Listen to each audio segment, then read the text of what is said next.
This nation was founded on the principle that all men are created equal. We hold these truths to be self-evident. That all men are created equal. I'll tell you what freedom is to me.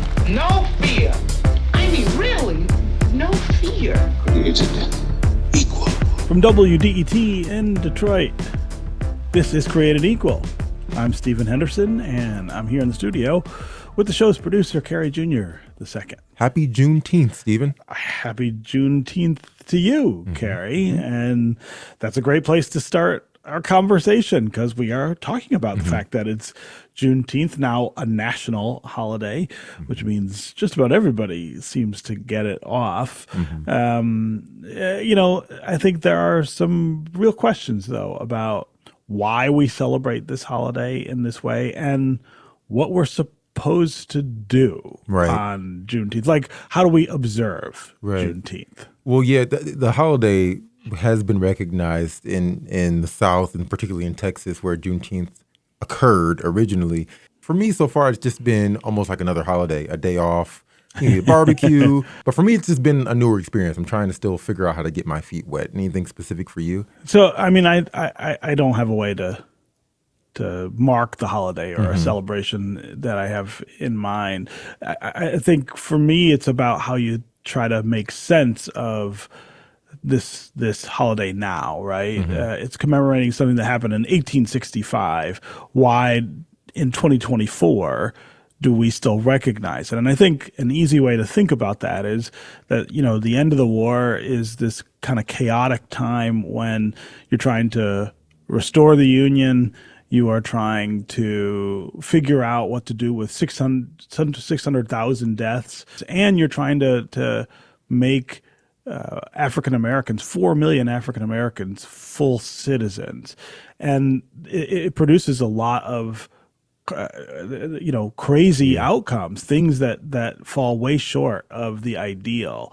And Juneteenth, I think, is a really good beginning for that understanding that these people were supposed to be freed 2 years before it happened, and certainly 2 months before when the war ended, and they weren't. And that kind of injustice frames the things that we'll deal with for the future here in America. Yeah, a lot of this show, I think we're doing that on this episode, but like this show in general really highlights those points in history. We identify structures that make addressing our racial history more difficult, right? And it's in that spirit that we've kind of selected a few conversations from when we started in February that analyze like what attempts have been made and are still being made to reckon with that history. So the first thing we're going to do is listen back to a conversation I had with Gary Orfield, who is one of the nation's premier researchers on the concepts around and the execution of school desegregation. And he had some new data that show that we're not much better off in terms of desegregating schools now than we were when Brown v. Board of Education was decided back in 1954, 70 years ago. Literally 70 years ago, yeah. Gary Orfield, he's a research professor of education law and political science at the University of California, Los Angeles, and he co-authored this report, and it's titled The Unfinished Battle for Integration in a Multiracial America from Brown Till Now.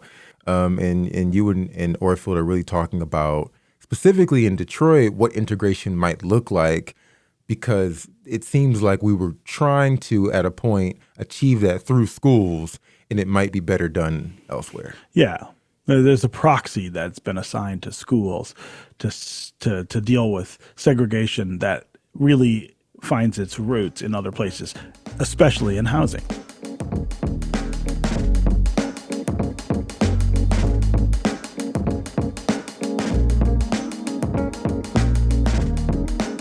Talking about school segregation, how much of it is still with us, and what outcomes that is producing. Dr. Orfield, I want to start this part of the conversation talking more about Detroit, Metro Detroit. So if you were looking at a map of Detroit and its suburbs and thinking about how to achieve the kind of integration that we might have dreamed of when Brown v. Board of Education was decided, where would you start? What would you do? Would you go back to busing, which was the tool of the 70s? Or are there other things that you would imagine would get us there quicker or more effectively? Well, I think there's a number of things you can do. The first important thing to do is to say we want to have an integrated society where communities are integrated and the integration lasts, and that we can live together and understand each other better. If that becomes a goal, then there's a lot of tools that could be used. Okay. And if we're thinking about the suburbs, we need to think about where racial change is going on, where resegregation seems to be threatened, how we can think about regional cooperation, and what new opportunities we can create. Where we have 2 or 3 little suburban areas near each other, can we combine them and support some magnet schools that would offer opportunities that don't exist in any of those individual school districts? And can we work on race relations in our schools? One of the reasons that neighborhoods change is that conditions aren't good in the schools. The kids are fighting, they're not getting along well. They don't understand each other. People don't feel welcome in the school, one group or another. We know how to make that work better. We know how to train staffs. We know how to create better race relations, make sure that things are done equitably inside of schools. We don't really work on that. All of that's really important. In terms of real estate, I would say, look at what's happening to your housing market. If only Black people or only Latinos are being shown housing in your area, something is wrong, and it's a violation of civil rights, and it's got to be stopped. And it won't be stopped unless serious energy is put on it, monitoring and prosecuting of racial steering, for example.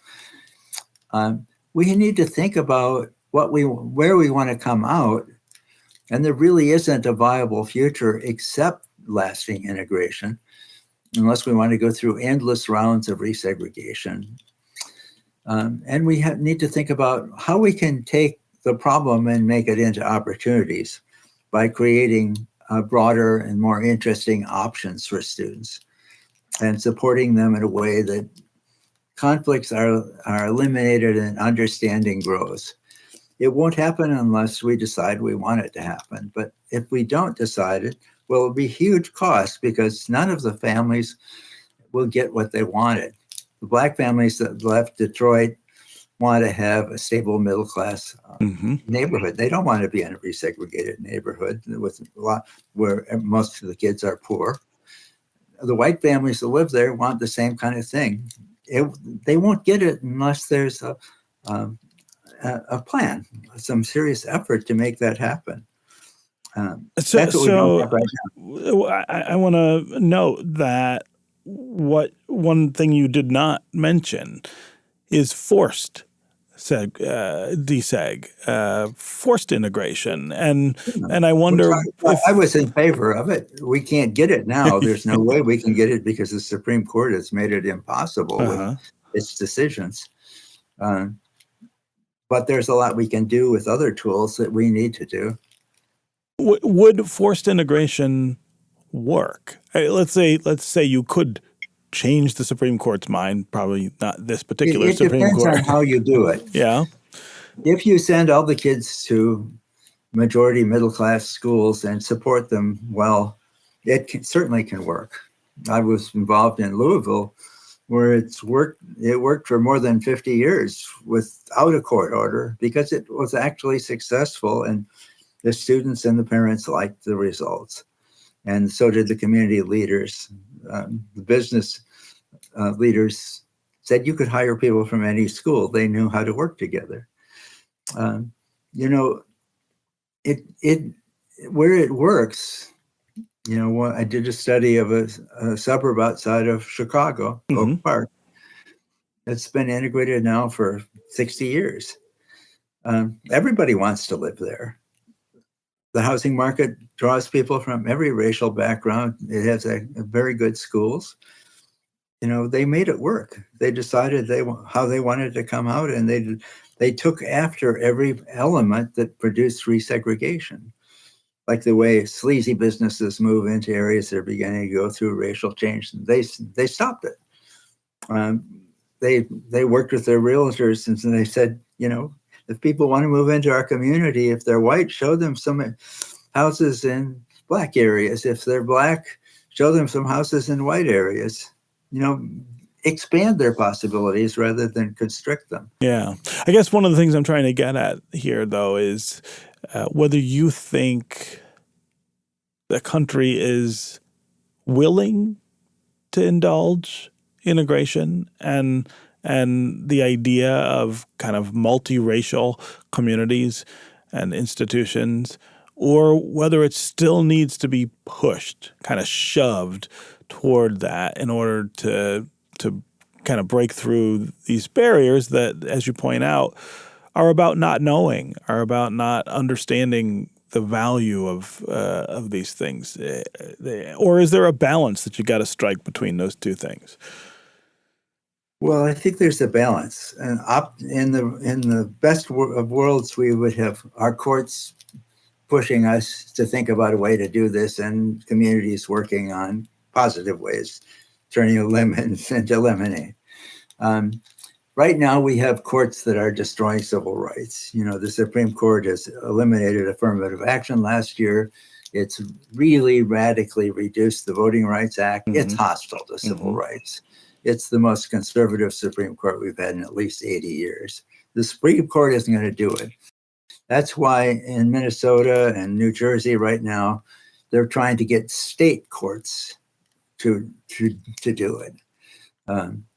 I think that is a possibility in states that have good state Supreme Courts. But for the moment, most of this is on us. It's on us to try to make our school and housing policies and our urban planning work differently. Mm-hmm. And there isn't much leadership about it. But if you, one of the reasons we do these reports is to show that what happens if you don't do anything. If you don't do anything, we're going to have a very polarized society, and a lot of the talent in our society isn't going to be developed, and the race relations are going to be bad. And we know what bad race relations look like because we have politics that are just stirring up bad race relations in our country, and it's incredibly destructive to the future of communities. Yeah. So if you look at where we're going, it's not a viable future. Understanding that is part of the process we need to go through. The next part is saying where we want to go, what kind of society we'd like to have. Do we have workable examples of that? Yes, we do. Are we going to have any leadership about it? That's where the people who run our school systems need to think about this in a creative way. We also need to think about how this could play a role in revitalization of our central cities. Every big city in California is now having a lot of gentrification. Mm-hmm. People are moving back to the city, and I know there's small areas of Detroit where that's happening. It won't happen on scale where you get middle-class families of all races moving back from the suburbs to the central city unless you can offer viable integrated schools. They won't come. Yeah. If you want them to come and stay and to support your central city, you need to figure out how to offer them schools where their kids will not be isolated and they will be prepared for college. That's a challenge that most of our central city school systems haven't met yet, but it's also a big opportunity for them if they meet it successfully. So last question, if you had to hold up a community that you think is kind of a beacon of kind of hope around this ideal of integrated schools and what they produce for not only Black and brown students, but also for white students, what community would that be? Well, one of the communities I look at is Berkeley, California, which is a university town, but it has a very poor Black community. Mm-hmm. They've been integrated voluntarily now since 1965. They don't produce complete equality, but those students of color that go to those schools tend to do much better in lives than students who go to segregated schools in Oakland or someplace else. I think about Connecticut, where you have regional magnet schools in all of the metros, where kids of all races want to go and where there's waiting lists. Why don't we do that? That's an improving opportunity rather than constricting it, and producing opportunities for kids who will not get ready for college if they're in a segregated, high poverty inner city school to get ready to go to any college in the country. We can figure out that's not rocket science to do, and it doesn't constrict anybody's opportunity. It just takes leadership, and it takes willingness to invest some resources, but it can produce much better outcomes. Yeah. We don't have a lot of big examples of this because the politics and the it's hard. Developments have been negative, but they do exist, and we did learn a lot in the desegregation era, and we could do much better. And if we don't do it, it's on us, because we're going in a path that doesn't work. We know it won't work. So let's think about having some leadership to expand the opportunities for a much more constructive relationship between kids of different racial and ethnic groups. We're not giving these kids a fair chance. We're not doing some things that would make our communities work better in the future. We're not developing a lot of our talent. We can do a lot better. Yeah.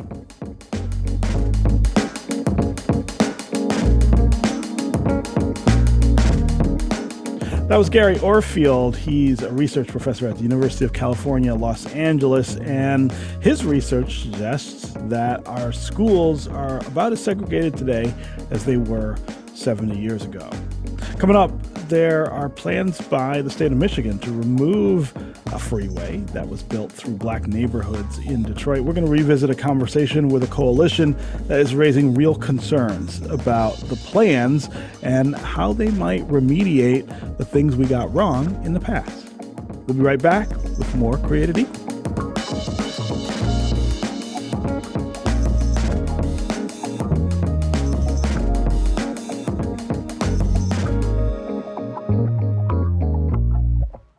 I'm Rachel Martin. You probably know how interview podcasts with famous people usually go. There's a host, a guest, and a light Q&A.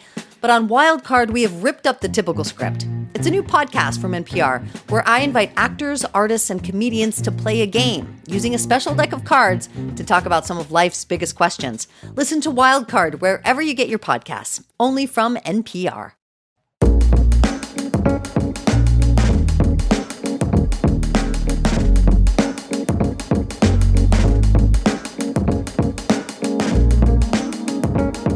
We're back with more of Created Equal on Juneteenth, 2024.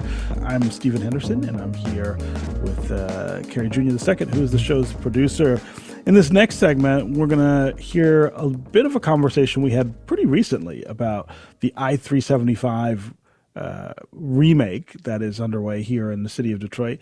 The idea, supposedly, is to try to correct some of the wrongs that were done when the freeway and some other things were built. They destroyed some black neighborhoods. There's a coalition of people who live in the area now, though, who are really concerned about what's happening and don't feel like it's about to fulfill the promise of, again, equality that's been put out there. Yeah, the Michigan Department of Transportation, they created this multi-year plan called I-375 Reconnecting Communities Project, which is essentially the project you're talking about, Stephen, to reimagine what this freeway would be. They're going to tear it up.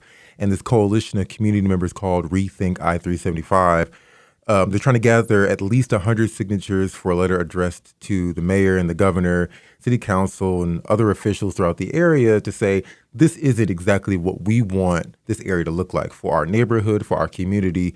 And we don't know or feel as if the initial proposal that MDOT has released addresses the historical wrongs that were done to these communities there before. We had Malachi Barrett, who is a reporter at Bridge Detroit, who's been following this issue really closely and has been writing about it, wrote about this coalition. We also have Olga Stella and Carl Bentley, who are two members of the coalition. Both of them live in the area that would be affected by all of this change around I-375. So we're going to pick up in the conversation at a point where we're talking about how the state of Michigan might think about this, given some other communities around the country that are rethinking similar projects, taking highways and remaking the area around them to repair communities that were destroyed.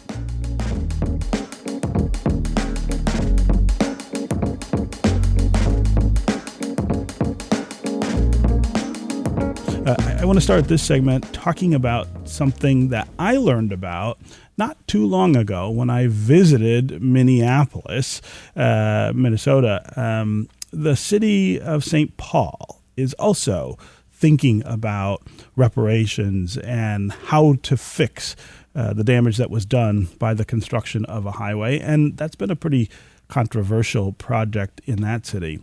But they also have come up with some really interesting ideas that, I don't know, seem like they might apply here in Detroit. There is a program called the Inheritance Fund in St. Paul. This is a fund that is available to people whose families lived in the neighborhood that was destroyed by the highway. They can get down payment assistance. They can have access to a homeowner rehab program. They're handing out as much as $100,000 per family to buy homes, either in this area or in other areas. In other words, they're starting with the idea of reparation before they get to the idea of what the highway should look like or what the streets should look like. Ironically, the highway they're talking about there in Minnesota is a highway we have here in the city of Detroit as well, I-94, which goes west from here to Minneapolis. But it was just a reminder for me of how troubling and how frustrating the process here has been the whole time. These are not things that anybody has really suggested who's part of the process or the decision-making process here.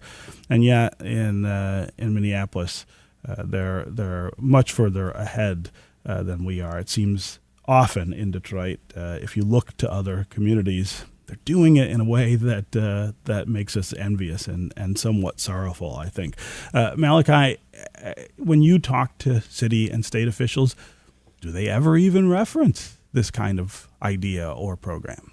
Yeah, I mean, I think part of this is it kind of started, the concept of a boulevard, from my understanding, started with a planning grant that Kresge had gave to DEGC to study the boulevard idea. And so there were kind of talks around 2014 about how removing the freeway and turning it into a boulevard could kind of reconnect parts of downtown to those Lower East Side neighborhoods. And, the federal government came in, I guess it would have been like 2 years ago now, with some grant money that is part of a national effort to reconnect communities that have been divided by highways. And so that piece of it has really kind of emerged throughout the process. But I don't know. I mean, the federal kind of Thriving Communities grant was an opportunity to add that element, I think, to this design that maybe initially, I don't know. I think that's a complicated. I mean, we're seeing it in motion still, right? Yeah, we are.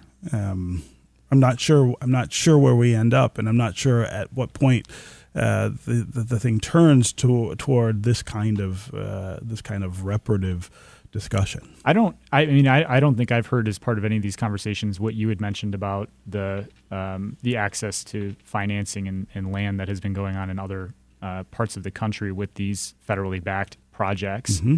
I think if that was brought into the conversation, it might provide more of a, concrete example for things that people are looking for when it comes to the land use. Yeah. But from my understanding, I don't really think that's been a part of the conversation so far. And I've looked at the environmental assessment closely, the one that was conducted and approved in 2021 by the Federal Highway Administration. And all of the restorative justice, anything that relates to Black Bottom, anything that relates to community enhancements, all of the kind of community benefits that are supposed to come out of this to mitigate the potential impacts are all supposed to be funded by the sale of the land. yet that we don't know how the land is supposed to be sold. MDOT is still trying to figure that out. And when will this land be sold? Yeah. I think we all are conversant in Detroit development. There is a lot of vacant land near downtown that has not yet been developed. And I think to ask the residents, the small business owners, and anyone who is impacted by the highway removal, when it happened, to wait for the land to be sold and then for that to fund community benefits, and that is just completely unrealistic. And I think Carl and I are not experts in restorative justice. We're not traffic engineers. No. We have been talking with our neighbors and with others who are concerned, and what we're asking for is for MDOT, for our elected leaders to take a moment, really think about the impact of this project, and to reform this process that they're using. Yeah. Because we're not pretending like we know exactly how to fix, this freeway design. That is beyond the capacity of any individual resident or business owner. Yeah, go ahead, Carl. And I just think that they're looking at this from repairing a wrongdoing of, how they built the road to begin with, all right? So they're overlooking the fact that when they did that, they ripped up families, okay, and took away a thriving area, and we get a freeway out of it, which I think they need to go back, and that's why we say rethink. Okay, it's not a road project. This is a neighborhood transformational project. So let's look at it from that perspective, all right? And then the road becomes a byproduct of it, as opposed to, the what we keep hearing, it's a road project. No, this is a transformative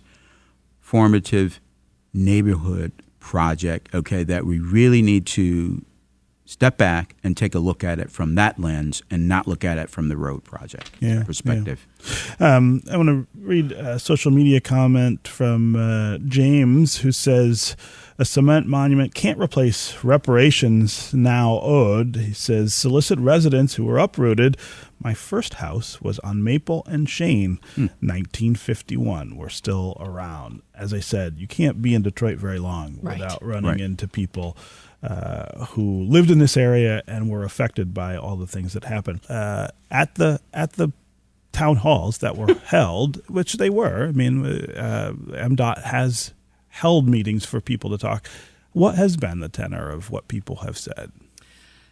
So I think it's important to for everyone to understand exactly what kinds of public engagement have taken place. There were town halls in 2017. I honestly don't remember those town halls. Those were about the boulevard. So the project at that time was from Gratiot to the river, and it was just the boulevard. The interchange was not affected. In 2018 and 2019, MDOT held meetings with its local advisory council at that time. Carl and I were not members of that local advisory council. Nope. We were not involved. There may have been, we've heard that there were other community meetings, neighborhood meetings. There's nothing in the public record about public town halls, those kinds of meetings. If people in our community were invited, that's great, but that kind of engagement in small groups does not replace widespread engagement. Yeah. In 2019, they added in the interchange project sometime in 2018, 2019. Those were shared with the local advisory council at that time. The first time that was shared publicly in a widespread way was when they were coming for public comment in 2021. In January of 21, during the pandemic, in a city where we were teaching our children from home, and people were struggling for their lives. Yeah. So, it's hard. I'm sure some people were engaged, but when we talk to our neighbors, when we show up to the public engagement that's happening now, people are either shocked and confused that the project is taking place or have serious concerns. And the kinds of concerns that we're hearing from our neighbors and small businesses are about pedestrian safety, about public safety, access to the Detroit Medical Center, which will be severely impacted by the design of this project. What's going to happen to this land? tell us more about what this reconnecting communities project means. Those are the, how will my small business be affected? Those are the concerns that we continue to hear. So it very well may be that this engagement took place, Right. but the concerns were not addressed. Right. Yeah. And that's one of the things that, I've pointed out several times, I think, to the officials is that you collect this data, you hear these comments, you hear these questions, and you get no answers. I mean, there's nothing that's been distilled to say that, public safety will be addressed this way, right? We were on a call a couple weeks ago, and one of the officials said that, well, no one walks from this area to Easton Market.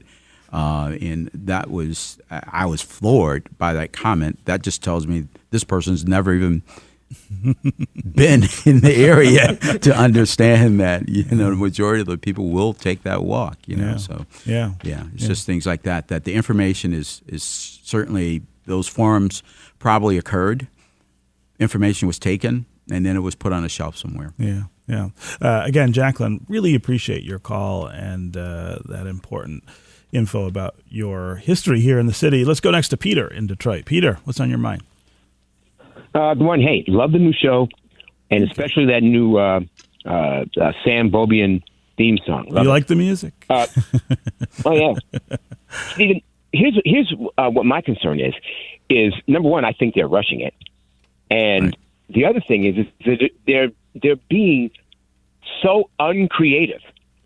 And, if you're going to do a big project, look to where things like this have been done other places and learn from other people's mistakes and learn from successes. In Washington, D.C., and in a lot of other cities, there is a highway that runs right underneath the mall because they weren't going to plow through the mall. They let the mall up there, they tunneled under. Well, 375 is already in a big ditch. Why not build over the top of that and put a community and stores and everything else over the top of that? You still keep 375. The concerns for how are people going to get downtown, that's gone, and you can build a community up there that is what people want. That is what engage them and find out what is it that we want to do. But you can have both things if you're creative enough. Yeah, Peter, I love that you called and suggested that, because one of my questions from the beginning is why would you want to get rid of the freeway and replace it with a road that acts like a freeway? Right? What's the difference? And also, if you put 6 or 9 lanes at grade instead of sunken, now you're asking people to cross that if they want to get from the neighborhoods on the east side into downtown. I don't walk across Woodward in most places because it's too wide. I don't walk across Gratiot, even at a light, because it's too wide and it seems dangerous. You would create that same phenomenon there. And so why not think about getting rid of the freeway and creating a community with, 1 or 2 lane streets and housing and shopping and all those things. And that was never seemed to be on the boards here. It never seemed to be part of what they were considering. And I love the idea of tunneling as well, right? The Big Dig in Boston is an example of that, although that was a kind of fraught project. Maybe we don't want to idolize that one too much, but the idea is what's important. And I wonder, Malachi, if it is too late to think of it in those terms. I think the MDOT has said they're pretty committed to the boulevard design. The details of it could be tweaked, but the concept of raising it and turning into a boulevard is pretty set in stone. I think largely because they've talked about safety issues with the curve that comes into downtown, and also the expense and the difficulty of maintaining those bridges that cross over. I think they would like to not have to worry about that asset anymore. Even though it does provide some separation, it's a little bit easier to cross that because, while you are kind of elevated and it feels maybe less safe, you're not actually crossing the traffic in the same way that you would if you're at the ground level. It's interesting to talk about the capping idea because DDOT actually was or the U.S. Department of Transportation has a grant that was provided to the Downtown Detroit Partnership for capping I-75 a little bit north there. And the idea was near Woodward, right? Yeah, you create kind of a tunnel that makes a better connection to downtown and like Brush Park in the Midtown area, and maybe you turn that into a park, or you allow housing or businesses there. So that's something that is kind of in early conversations in a couple miles away from this project. But it doesn't seem like there's the same kind of potential for a kind of covering of I-375. Yeah. That was my conversation with Bridge Detroit reporter Malachi Barrett and Olga Stella and Carl Bentley, two members of the Rethink I-375 coalition, about the state's plans to eliminate this little spur highway on the east side of Detroit and hopefully try to make up for the damage that it created to the communities, the Black communities that were there. We're going to take a quick break, and when we come back, we'll have more Created Equal. We'll hear from Princeton historian Eddie Glaude.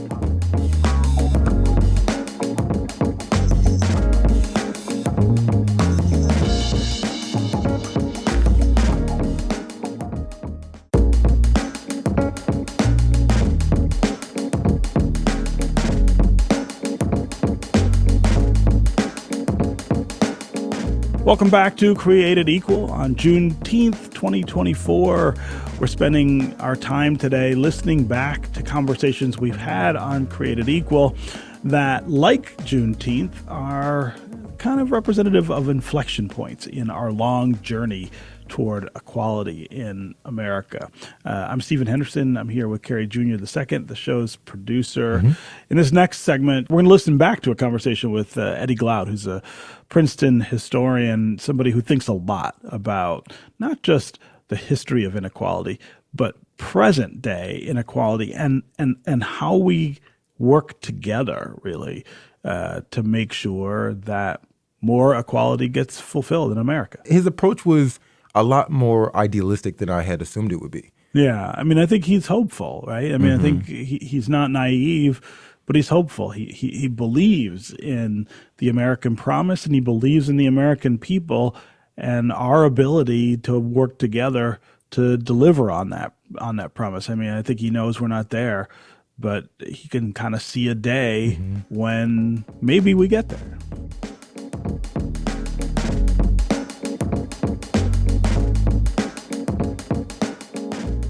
One of my favorite things about you is how prolific you are on Twitter. I can always kind of follow what you're thinking about. But you asked on February 8th of this year, why do Democrats continue to engage Republicans as good faith actors?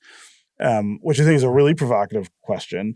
And I kind of want to broaden that a bit and talk about the idea of good faith and the role that you think it plays, not just in racial reckoning and has to play in racial reckoning, but the role that it plays in the systemic change overall that you see us in need of in this country. It seems to me that so much of the American compact rests on the idea of that good faith. And I get the sense that for you, you're not seeing it. You don't see it as intact. Right. It's one thing for us to disagree about what freedom entails. It's one thing for us to disagree about what flourishing in the U.S.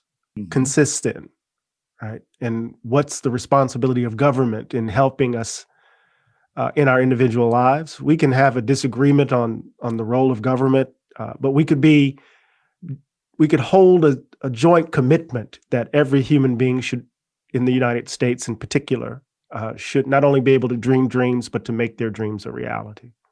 How we go about arguing or thinking about how that happens, we could disagree, right? But there's some background conditions that allow us to have that disagreement, right? But I think that there are those who hold views who are engaging in public deliberation or public argument, who aren't being honest about what motivates their positions.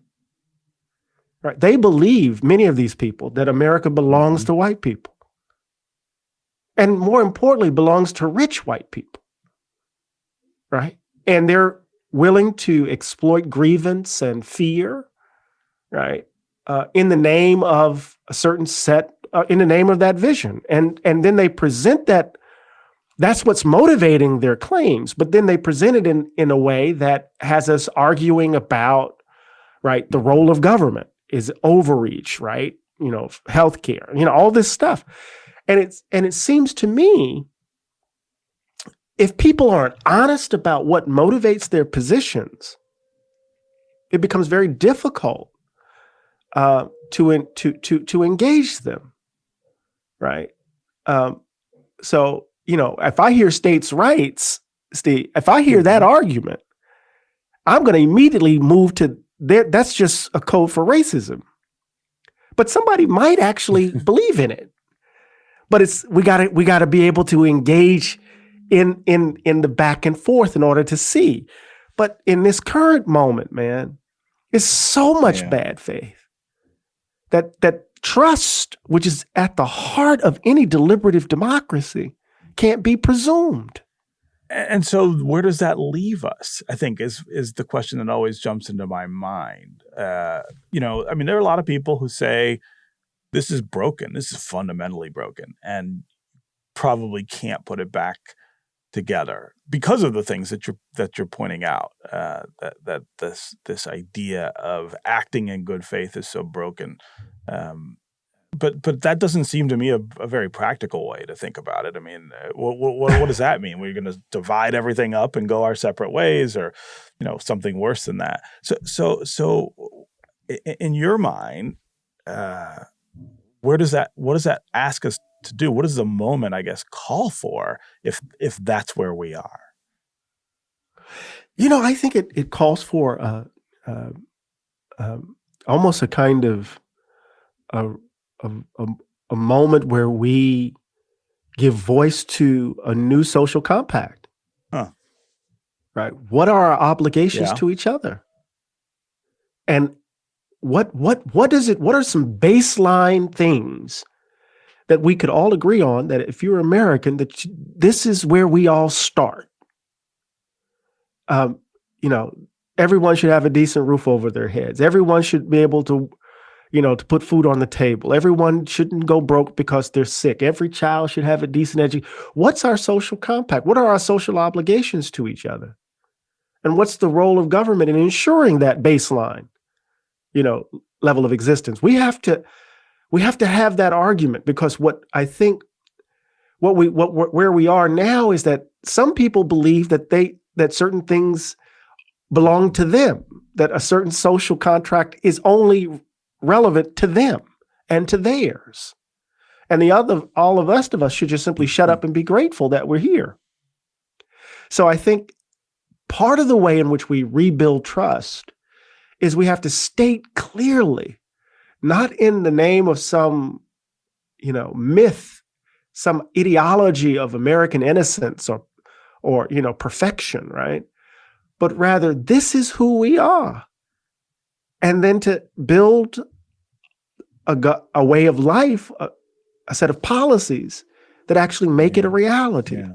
It does. Does that make sense? It does. And just sitting and listening to you articulate that reminds me of, the power that gave birth, and the thinking that gave birth to the civil rights movement, right? And its sort of apex in the late 50s and 1960s.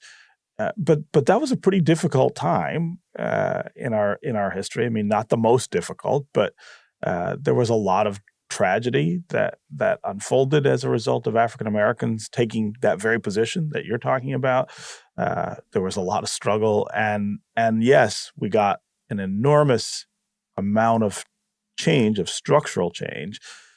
But then here we are, almost 50 some years later, and we're still talking about the same stuff. And we're talking about it in an environment where it's very difficult to imagine that you could muster the same will and organization and sacrifice that people did back then. Well, look, the last piece of what was the last major piece of legislation of the Great Society was Fair Housing Act Act of 68, 1968. 12 years later, Reagan is elected to undo it. Just 12 years. So you think 15 years from the Voting Rights Act. So the social revolution of the mid-20th century, right, was immediately under assault as it was happening. And then Reaganism, right, was emerged as an ideological counter to that. And right now we're relitigating everything. The Black Freedom Movement, the women's movement, the gay liberation movement, we're right squarely there. And so I think it's important for us to understand that Reaganism or neoliberalism, or however we want to describe it, is collapsing right in front of us. Trumpism is a caricatured version of it.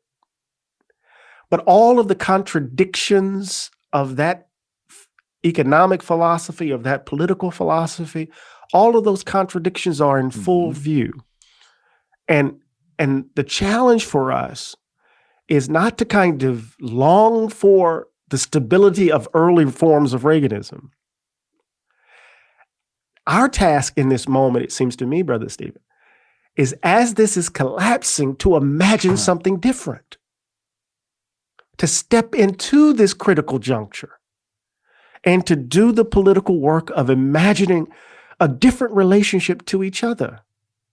And the challenge we face, I think, is that you have people who want a sense of normalcy by, longing for the very thing that sought to undo what the mid-20th century revolution was all about.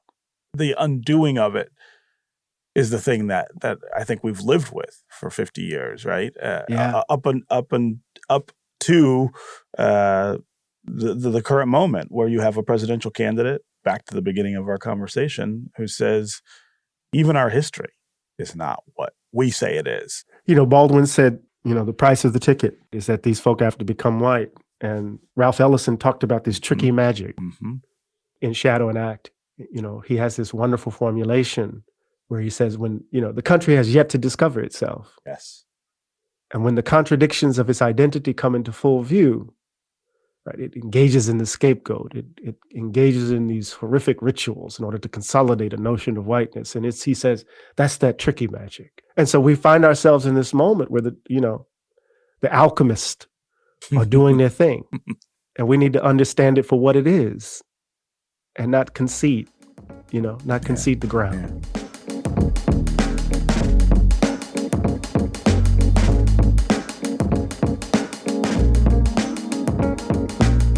That was my conversation a few months ago with Princeton professor of African American Studies, Eddie Glaude, about how we move forward with the equality agenda in America, how we move forward together, not one race or another or one demographic or another, but how we as Americans figure out how to restore a sense of justice and make things more equal for people who have experienced inequality for such a long time. A great way to end our celebration of Juneteenth, Kerry Jr. This is a nice bow to wrap on all of this. It was. I mean, he definitely has some ambitious dreams. The social contract, this kind of restructuring how we view and trust one another. But I think it's also enough and a good place, a good amount of information for folks to think about when we think about Juneteenth. And through this episode, I think, especially with what Glaude had to say about really being ambitious about how we understand each other's intentions around addressing this, at least helped me, I think about a more optimistic way to communicate about what's going on as it regards to our racial history in this country, and trust that folks are willing to listen, and hopefully we can make the incremental change necessary to realize what the freedoms and equality really are. And one of the key tenets of what Glaude believes and talks about is that you can't get any of this done without an attention to justice itself, right? To making sure that just outcomes are the foundation for the idea of equality. That's so important. And it ends up being the kind of sticking point or the difficulty in a lot of these conversations and a lot of the things that we try to do. But you can't give up on that. You have to insist, I think, that justice, doing the right thing, correcting wrongs is the first step toward making sure that everyone truly is equal.